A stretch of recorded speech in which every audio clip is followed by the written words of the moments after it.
Bom dia. Bom dia, tudo bem?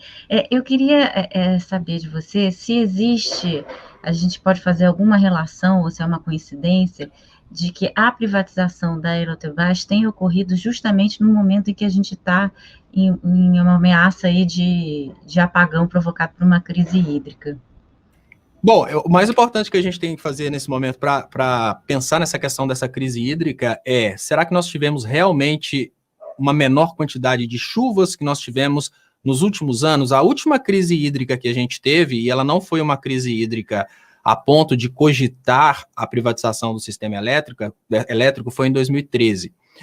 Nada tira da minha cabeça que essa crise hídrica ela foi provocada, porque o gerador ele tem a opção entre gerar energia com a água que está no reservatório, como ele tem a opção de verter a água que está no reservatório, que significa liberar a água para a água descer para o rio sem gerar energia.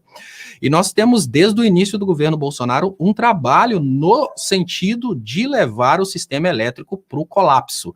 A mudança do regime de horário de verão já era um trabalho no sentido de aumentar o consumo de energia elétrica, porque o horário de verão ele implica não só em 1 hora a mais de lâmpadas ligadas, mas você chega em casa para tomar banho, só a água da caixa d'água já está mais fria, então você usa mais o chuveiro. Todo o sistema elétrico trabalha em um horário que ele não foi projetado para trabalhar no momento em que o país está muito quente. Então, transformadores explodem, as linhas de transmissão, porque elas estão mais quentes, elas aumentam uma grandeza elétrica que chama-se resistência, e por isso você tem muito mais perda de energia elétrica, porque elas estão mais quentes, elas esquentam ainda mais com a energia, e você vai perdendo muita energia com todos esses fatores. Então, nós temos, desde o início do governo Bolsonaro, um trabalho no sentido de nos levar ao caos do sistema elétrico. E uma coisa que nós tivemos no passado, que os pesquisadores mostram que foi também um caso muito semelhante a esse, um apagão completamente criado pela mídia, foi o caso do Fernando Henrique. Durante 2 vezes, né, nesses últimos anos, nós tivemos o Fernando Henrique criando o mito do apagão, botando medo nas pessoas e, com isso, conseguindo colocar o setor privado para gerar energia no Brasil. Foi o primeiro grande movimento neste sentido de colocar o setor privado para explorar a geração de energia no Brasil. E agora nós temos, mais uma vez, a repetição dessa questão do mito do apagão, colocando, mais uma vez, o setor privado com todo esse protagonismo agora de controle do sistema elétrico, não apenas de participação, mas de controle. Eu não acredito que a gente tenha tido crise de água suficiente para justificar a crise hídrica nos reservatórios.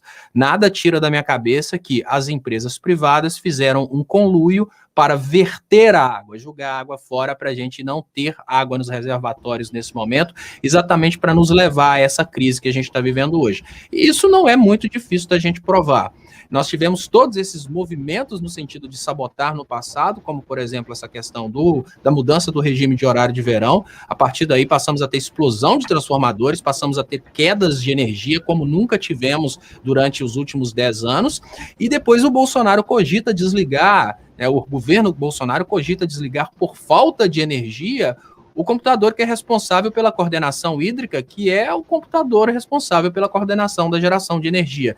Ou seja, se você desliga a coordenação hídrica, você não tem informação nenhuma, você pode gerar 100% nas termoelétricas. E um ponto importante que é preciso ser dito nesse momento é que, quando falta água nos reservatórios, os geradores térmicos eles vendem a energia pelo preço que eles querem.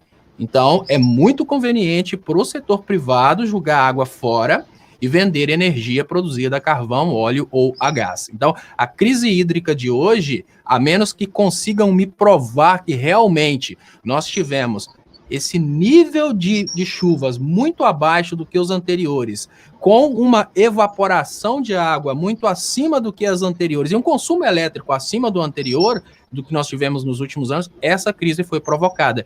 E basta dizer que, como nós tivemos consumo elétrico durante essa crise, se a indústria está fechada com o Bolsonaro, as pessoas estão com poder de compra reduzido, com poder de compra reduzido, você vai diminuir a temperatura do chuveiro, você vai desligar o ar-condicionado, você não vai gastar energia elétrica. Então, essa crise hídrica ela foi criada para justificar este momento agora de privatização do sistema Eletrobras.